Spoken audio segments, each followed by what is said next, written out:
All right, good afternoon, everyone, and thank you for joining us today for EarthEcho's Google My Maps training. This is a great new tool that Google has kind of rebranded and added some really great features to. And we've had a lot of educators use it with some of our materials, and a lot of educators have asked for some more training and a little bit extra help using some of these tools. So that's what we're doing today. If you're watching on the EarthEcho website, you'll see underneath the video there is a Google form, and that's a great way to submit questions. You guys can go ahead and start submitting your questions now. Maybe some of you have played around with My Maps in the past, or as it was formerly called, Maps Engine Lite. If you have any questions, you can go ahead and start submitting those, and I'll try to answer them throughout our webinar today. If you're watching on Google+, you can submit questions on the event page. Unfortunately, Q&A is not enabled for this broadcast, but go ahead and submit them on the event page, or head on over to the EarthEcho page to watch the rest of the broadcast. So we're going to go ahead and get started. Google's My Maps can be used for a wide variety of instances across your curriculum, in your communities, in your different businesses and organizations, and even in your personal life. Most recently, we've seen educators use the My Maps to track stormwater features as featured in our Rain Check Action Guide, which I'll point you all to at the end of the broadcast, which they've used to track those stormwater features on their school grounds and in their communities. But we've also seen My Maps used to track service projects across the country and across the globe. We've seen it to track species, populations, or sightings in biology classes, business locations or franchises, or even to create a tour of your favorite place or your favorite city or your own city and share that with friends, family, school groups, all of the above. It's a really, really great tool with an endless number of uses. There are a few limits to My Maps on how much data you can import and that sort of stuff, but we'll get to that later. Today's Hangout, we're going to begin with basic skills, how to open My Maps, how to add data points, edit data points, and then we'll get a little bit more technical. We'll talk about how to upload data points from an Excel sheet or a Google form. And then last, we'll look at the collaborative features of My Maps, and we'll all contribute to one large map together. So that'll be kind of interesting. I'm going to be running the rest of this session in my screen share mode, so you'll be able to see what I'm doing on the screen. Those of you who are out there, you can follow right along. Go ahead and go to mymaps.google.com right now. You should be able to direct yourself with just the verbal directions that I'm giving and have me running in the background. But my screen will always be there if you need to go back and take a look at something that I just did. That'll all be up on this Hangout screen. If you have any questions, like I said, please submit them to that to that Google form, and I can get them answered throughout the broadcast. So make sure you guys are all heading to mymaps.google.com. I'm going to do that right now. Just be aware that it does require a Google email address to sign in. I know that I had put that in the instructions, but you'll want to make sure you're getting signed in with your Gmail address, and then we will get started. Okay, great. So hopefully everybody has gotten to mymaps.google.com, and this is the opening screen that you'll see when you get to My Maps. You'll have the option to create a new map or to open a map that you've already created. All of the maps that you're created are saved automatically to your My Maps folders. Today, we're going to all start by creating a new map together. So you'll go in. When you enter the map, there's some things that you want to familiarize yourself with right away. First, on the left-hand side, we have what we're going to call the Layers panel. That's where it says Untitled Map in the top left corner. That's going to be your Layers panel. That's where you're going to add data points, and also title your map, add descriptions, that sort of thing. You'll also see the search bar right here. Looks very similar to regular Google Maps if you were, searching for directions somewhere, and it functions quite similarly as well. Underneath of that, you have your tools. You have your undo, your redo, and then some other items that we'll talk about a little bit later on today. And then last but not least, up here in the right-hand corner, you have your privacy settings. Those are going to be important once you start finishing your map and deciding who and how you want to share this map with the rest of the world. We're going to start with the layers menu. This is where all of your data points are going to be displayed. We should first all start by giving our map a name. So you simply do that by clicking where it says Untitled Map. And then it brings up a little box for you to edit the title and the description. Today, we're going to start with a really simple map, something that everyone can create on their own. And we're going to call this a map about travel, places we have traveled and places we'd like to travel. So I'm just simply going to title this Travel, enter a description,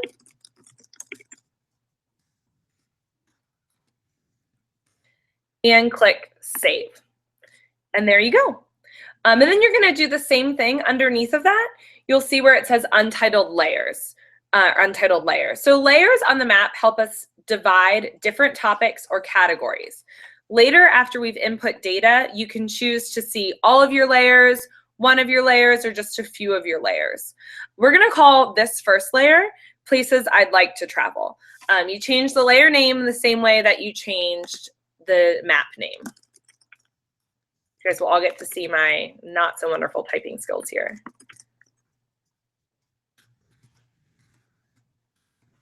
Okay. Next, we want to add a new layer underneath of that. So up in the top of that layers menu where it says add a layer, you're just going to click there. It's going to add a second layer and you change that name the same as you changed the first one. This one will be places that I've been. So this will be all places that you've already have traveled. There you go. You can add, I believe right now, up to 3 layers on Google My Maps. They do have a professional version that you can pay for if you're an organization that's watching that gives you a lot more layers and a lot more functionality.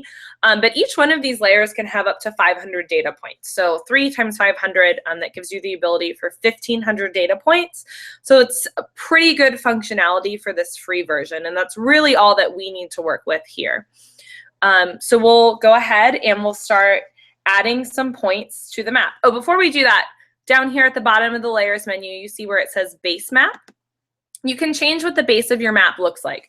I tend to like this map. This is what your regular Google Maps looks like, but you do have a more like satellite-based map, one that highlights terrain, and then just some different colored maps and that sort of thing. So I'm going to stick with this basic map for today, but you guys can change yours to be whatever you would like. Now we're going to start adding some points to the map. First, we're going to do this manually with the search bar.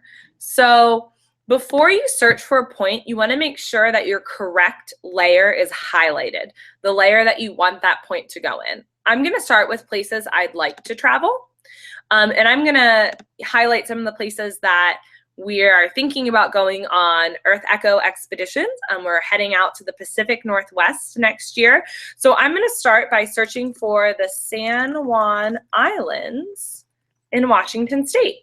Search just like you would on Google Maps, hit enter. It'll take you there and you'll see this green balloon. This is not saved to your map. In order to save it to your map, you just click on the green balloon and click add to map right there. And you'll see it, you have a data point added really nicely onto your map. And we'll talk about style and how to adjust that in a little bit. So now if I could have each of you sort of practice searching and adding a place to your map. That's one way to do it. So I'll give all of you a second to practice searching and adding that data point to your map. And then we'll get started on another way to add data points to your map.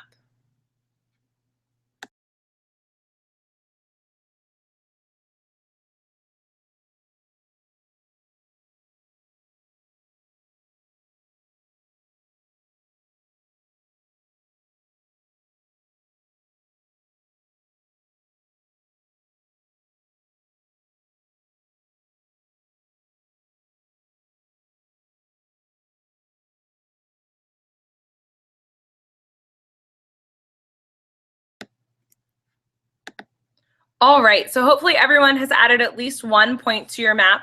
Another way to add a point to your map without searching, if you're going to add maybe another data point in a similar area, you can add that data point manually. So somewhere else that I would like to go, sort of close to San Juan Islands, is Vancouver. So up here on your toolbar, simply click on the balloon button where it says Add Marker. Click on the balloon button, and then click again to the point where you would like to add the map. So I'm going to add that right there, and I'm just going to write in Vancouver and hit save. And so then I have a balloon right over Vancouver. So those are two different ways to add points to your map. You can also add points to your map by uploading data from an Excel sheet, and we'll get to that at the end of the broadcast. It's a little bit more complicated, so we'll get through some of these other ways first. So let's go ahead and populate at least 3 places in places I'd like to travel and 3 places in places I've been, and then we'll go ahead and work on manipulating the style of the balloons, what they look like, and working a little bit more on stylizing our map.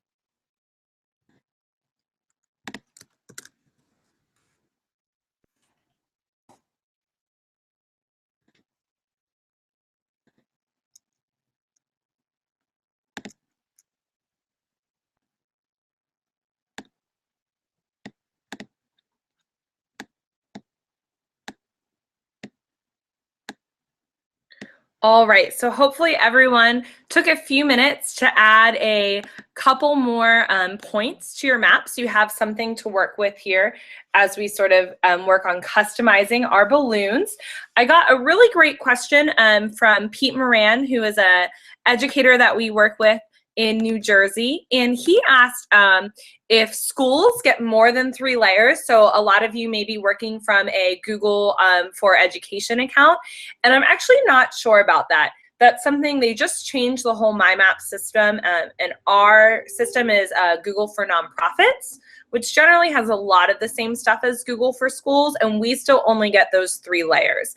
But talking to your Google reps about that, they may be able to help you, or they may be able to help you apply for a Google grant for the pro version of this software, which is actually something that we've done as a nonprofit, to work with the pro version, which gives you a lot more functionality. I haven't used my maps with Fusion tables yet. I've just been using them with general like Google Sheets and Forms and Docs, but that's something I should look into. So Pete, we can kind of talk about that and look into that a little bit later. So now we have I have our balloons kind of scattered around the country here on places that EarthEcho has been and places that we would like to go. But all of these places sort of look the same. Each of these balloons is the same color and same shape. And one of the great things about Google My Maps is that it really gives you the ability to customize those balloons and have them look however you would like.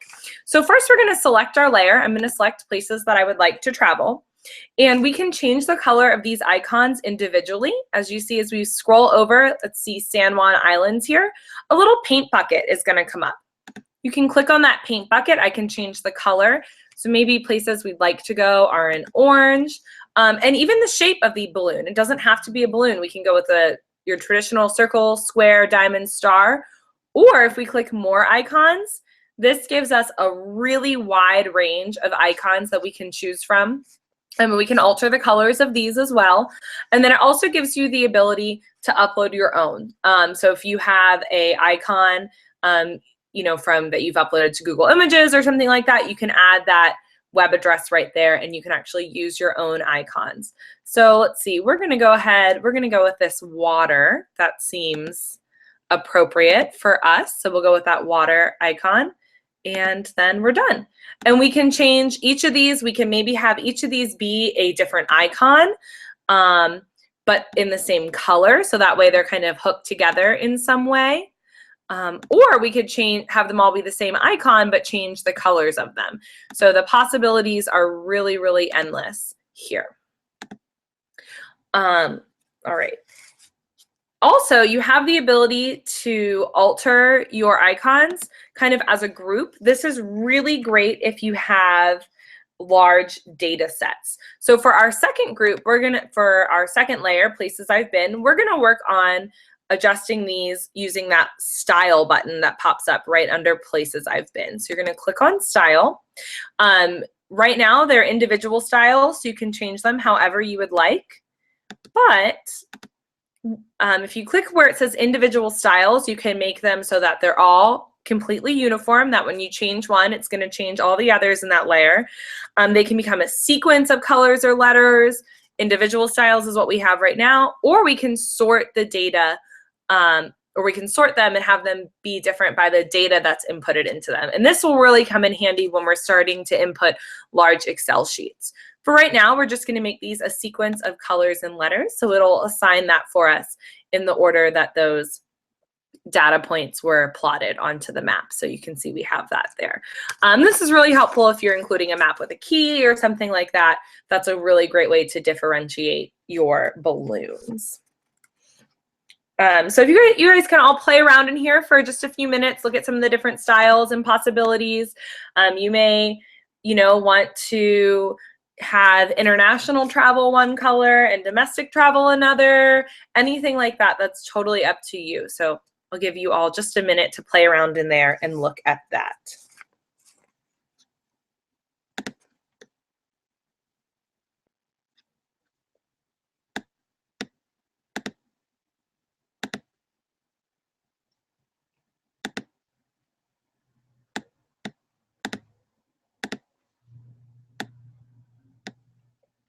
All right, there's a couple other tools in the toolbar menu that we haven't talked about yet, and I do want to get to those. So we have two really useful tools here. This is our draw a line tool and our ruler tool, and we'll talk a little bit about that. And then we can also add directions, which is something new that that Google added when they switched from Maps Engine Lite to My Maps, and that's something else that we found really useful.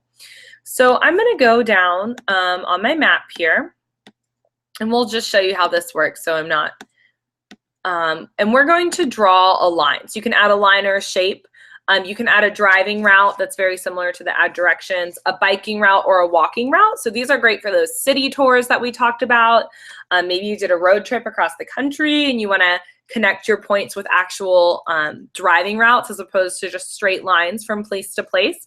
But we're going to go with the line or the shape. You're going to click on add line or shape, and you'll see your cursor turns into a little cross there. And you can just start drawing a line. So you start at your first point and you click, and then you go up to your second point of the line and you click.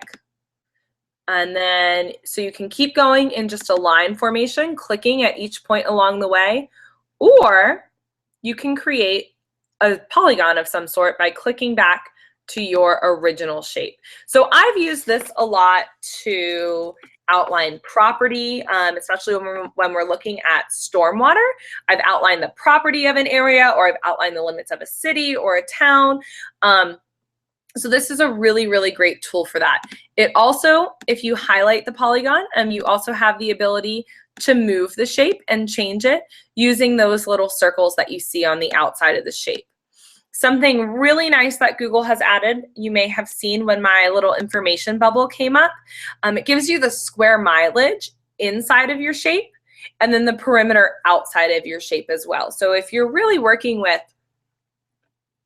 anything that requires doing some math, like I said, we were looking at the perimeter. When we were looking at stormwater, we looked at the square mileage of the entire property as opposed to the square mileage of pervious and impervious surfaces. So that really, really helped us from having to do a lot of other calculations. We were able to get that here just from Google.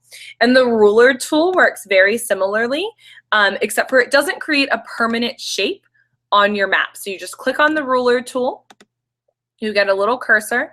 I may want to go see how far it is from Freeport over here to Fort Lauderdale. Click, tells me it's 94.3 miles. And then when I'm done, I just double click and then it goes away. So it's useful, but it doesn't create a permanent object. I never see the issue with creating this nice permanent object because it can always be deleted. One thing I do want to point out is that you can change the width of the border of any polygons that you've created. You can change the transparency of them. You can make them super transparent or not at all. So that's all up to you. If it's really nice if you're just outlining a perimeter of something to make it transparent all the way through, but maybe give the border a nice color or shape. And then you simply delete points by highlighting the polygon and clicking on this little trash can feature here in the corner, and it goes away. So really nice feature. I think it's something nice to have to be able to measure, you know, square mileage of an area, or like I said, the perimeter or anything like that. This little hand tool right here, this is what you're on most of the time. So this is where you're selecting the map to move it.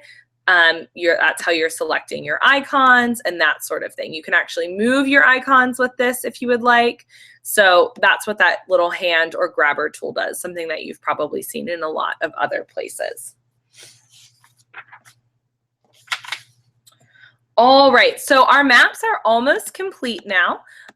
We have a nice array here of places that we've been as EarthEcho and places that we'd like to go. And now we want to decide who we want to share this with on the web. Is this just for us? Is this something that just I'm going to look at? Or is this something that I'm going to make available and even searchable in Google search engine? So that's where you hit your share button.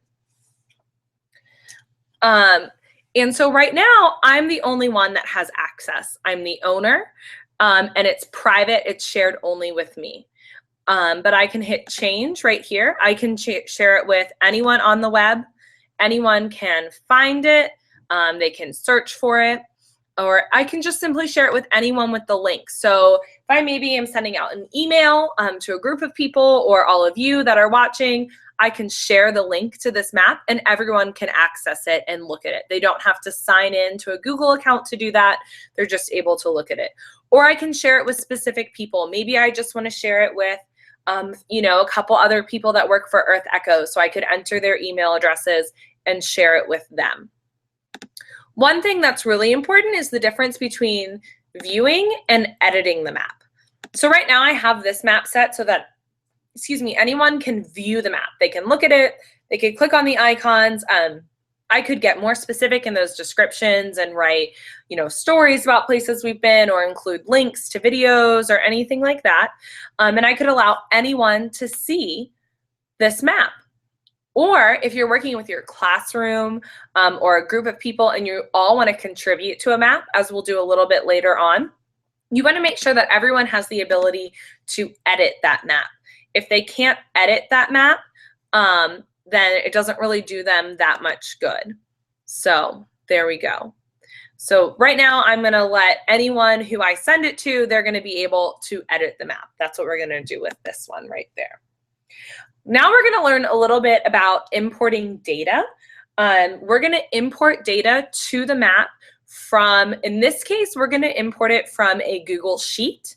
But you can import it from like a CSV file, a KML file, which comes from Google Earth, an Excel file, or any of the Google Sheets files. Now, Google is pretty specific about the type of data that they let you enter, and they really want your data to be labeled and specific.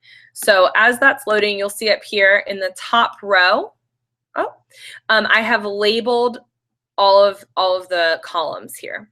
And that's what Google's going to use to figure out what type of information you're giving them. So specific labels in your Excel sheets or whatever form you're working in are really important. I have included a link to this form I've included a link to this form on the EarthEcho website where you could be viewing this, or also on the event page for Google Maps. So you guys can all open the Google form, save it to your own drive, and then we'll go through the importing process.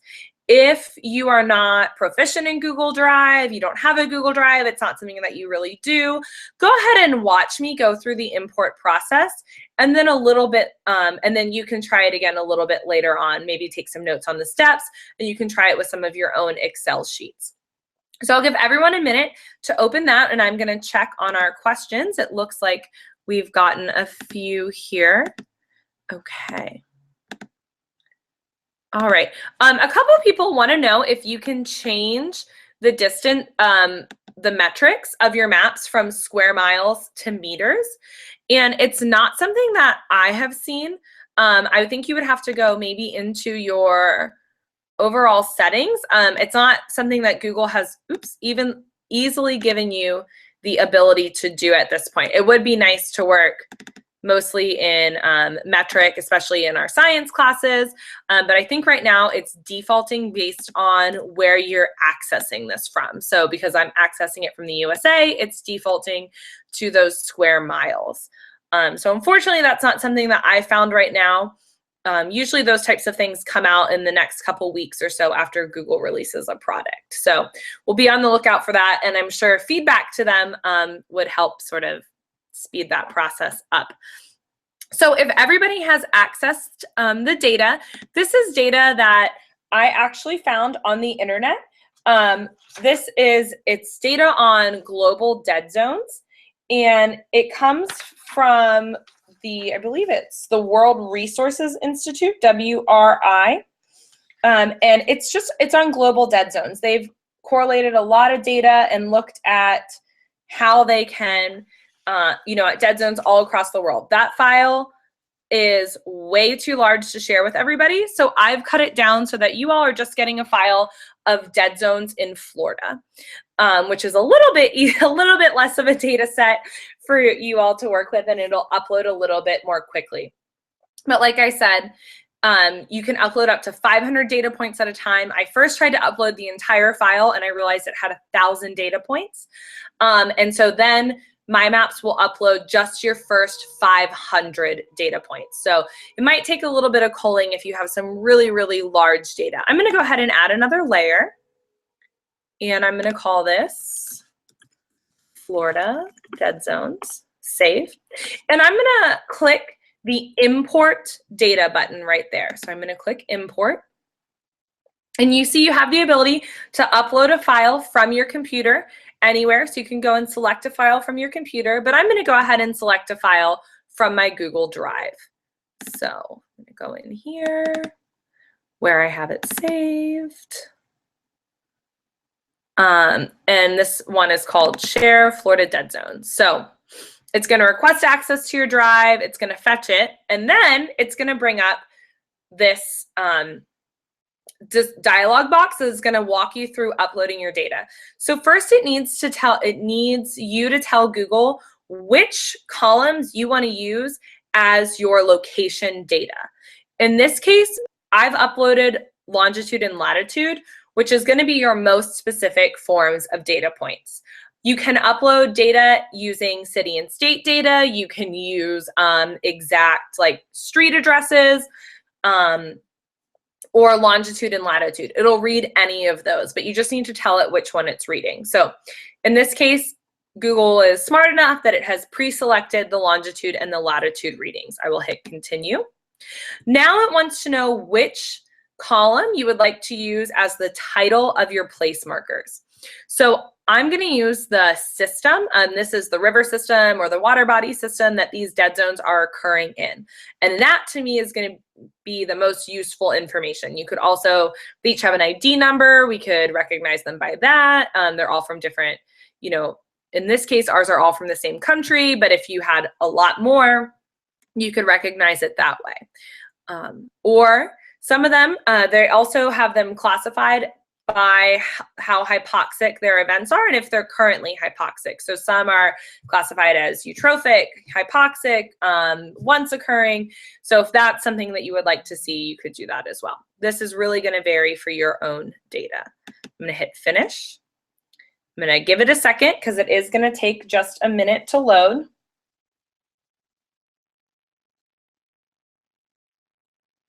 All right, so like I said, I selected just to have dead zones in Florida. So you can see we suddenly have a ton of red balloons right over the state of Florida. And this is actually areas that we're seeing annual occurrences of dead zones or have seen dead zones or hypoxic or eutrophic events in the past. So this is pretty great information, and I think also really eye-opening for a lot of people. We're going to go ahead and style these balloons just so you can see how some of that styling works with a larger data set. I'm going to go into style, and this is where I said that we can style by data type or data column, and here I'm going to style it by the classification. So when I style it by the classification, it picks colors for me: hypoxic, eutrophic, or improved. So that way I can easily see what these balloons mean. These are, classifications. So it's really nice to be able to quickly glance at this and see, okay, well, most of these balloons are hypoxic. Looks like 11 of these sites are improving and 17 of them are eutrophic. So that's a really, really nice, quick visualization of data that you didn't have to go through and change all of those dots by yourself. You can change the color of each category if you would like, if there are colors that represent something to you, or you can have it colored in a range. So it could, in a range of colors. That's something that it can do for you as well, depending on how you want to display your data. And again, if you would like, you can change the way that they look, and you can change the icons. So we could use any different icons there as well. So Google does give you a lot of choices when working with that. So that's uploading data. It's really, really simple. You just need to make sure that your data is labeled correctly and that you have some sort of location information for Google to use. So a street address, a city and state, or the longitude and latitude are going to be the most preferable for maps to read. All right. All right. So last but not least, we're kind of moving through here right on time, just as I had hoped. We're going to work on collaboration and collaboration of maps. So I shared, again, oh, great. We just got a really great question in, a couple questions. I'll pause here and I'll answer some of these. Pete actually went and looked into the fusion tables a little bit, and he said that the data upload does work with that. So that's really, really great. So that's a really, really great resource for those of you that use fusion tables regularly in your schools or in your organizations, that you can use those fusion tables for data. And then Kim actually looked at her ruler tool and went around and played around with it. And she's accessing my maps from Canada, and hers came out in the metric system. So just as I had guessed, Google uses your location and chooses the measurement system that is predominant in your area. So in the US, it looks like we're still working with miles and feet there. And then Rachel wants to know if you can upload videos or pictures from your computer to a specific location. And this is something that I would really, really like to see from Google Maps, Rachel. I think it's something that would be really, really helpful in these tools. But unfortunately, it doesn't really give us that ability right now. What it does give you the ability to do is add links into your description. And that's the way that we've kind of gotten around that in the past. We may upload a video to YouTube and include a link in the description. And so those are ways that we've worked around that in the past. You can add, I believe, we can add an image, but it has to come, like I said, from the web. It can't come from your own personal computer for some reason at this point. So we've added the YouTube links, and it'll embed that right on there. It's not going to embed a Vimeo link because this is Google and they work very, they are YouTube. So it's not going to embed the YouTube video or the Vimeo video in there. You're just going to have to look at the link. But you do have the option to add some of those. This is a relatively new feature that they've just added when they transitioned from Maps Engine Lite to My Maps. And so it's something that they're still working on. So hopefully we'll be able to add our own images pretty soon. But right now we've been working with them from maybe grabbing an image URL from Flickr or something like that and putting those in there. So that's definitely something that you can do. All right. Let me see if there's any more questions. We've gotten quite a few coming in, which is great. I think that answers almost all the ones that we have for right now. So any more, you guys can just keep them coming. We'll be happy to answer them. We are going to work on a collaborative map, and this is one of my favorite pieces of Google's My Maps. The fact that you can have a seemingly endless number of people, I haven't reached a limit yet, working on a map at one time and adding data points. So this can be people from all over the country. It can be students in a class that are walking around, looking for, I'll use the stormwater example again, looking for storm drains in their community and plotting those on a map everywhere they see one.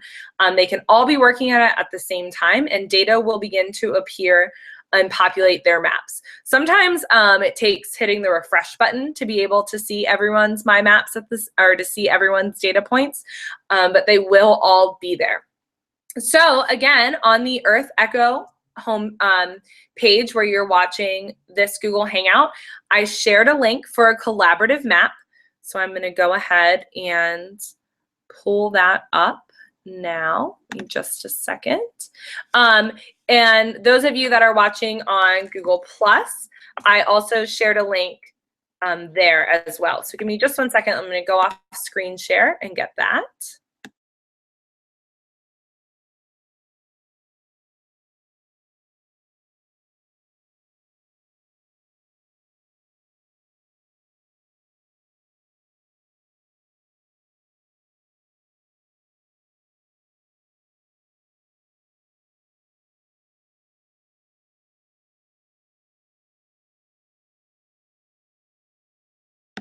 All right, great. I'm going to start this screen share again. It looks like some of you have already begun populating the map, which is exactly what we would like to see.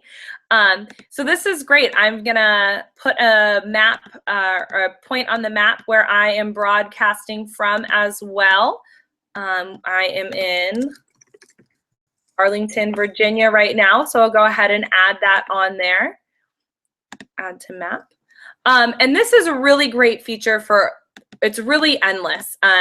Let's say you're organizing a national campaign, of service days. You can have everywhere where there's a service project, add themselves to the map with a description of their project and maybe a link to a social media account or something to find out more.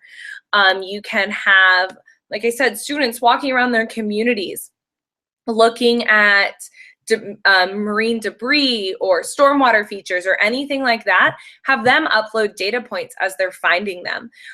One thing that I've definitely learned over the last couple years is that if you give students specific directions so that every time they see a storm drain, they write the word storm drain, or every time they see a plastic bottle, they write the word plastic bottle or name their point as such, then you can go in and use those style options to have it so that every data point named plastic bottle looks the same, and every data point named storm drain looks the same, or whatever it is that you're looking at. So those are some really nice options to help keep it kind of stylized. You'll definitely need to make this one shareable and open. So again, I changed this one so that anyone with the link can edit this map. And so that's how I'm able to share this with all of you and have everyone collaborating at the same time. My Maps doesn't just work on a computer. It works on tablets and on mobile devices. It's sometimes a little bit easier to edit your layers and your points on a computer than it is on a mobile device, just because of the size and the keyboard and that sort of thing.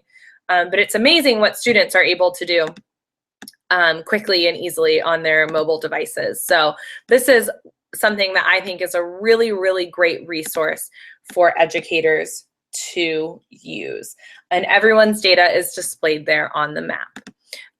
That's all that I have planned on covering today. Oh, I see that people have changed their style icons and that sort of thing, which is great. That's exactly what we love to see. And you'll definitely get that with students that you're working with. They'll want to put their own little stamp on it. We have the little anchor in Boston, very appropriate. Thank you guys so much for tuning in. I hope that this taught you all a little bit more about Google's My Maps tool. And it looks like we haven't had any more questions come in. So I do want to let you know that all of our resources, all of EarthEcho's resources, can be accessed online at www.earthecho.org. That's a great place to go and find all of the resources that we have. I did say that I would share a link to our rain check action guide, the one that I've been referencing throughout this program. Our rain check action guide allows you and your students in your area to look at stormwater issues, low impact development features in your community, and think about ways to really improve the water flow in your area and sort of return that water to its natural cycle. So put a QR code up there so that you can access that. And then there's lots of different ways to get in touch with us. You can always email me, education@earthecho.org. You can find us on Facebook, on Twitter, on Google+, obviously, that's where we're broadcasting from today. Or, of course, go to our website at earthecho.org. Thank you so much. Thanks again for tuning in today. It was great to have all of the participation. And I look forward to seeing you all on another Hangout, virtual field trip, or webinar pretty soon. Bye.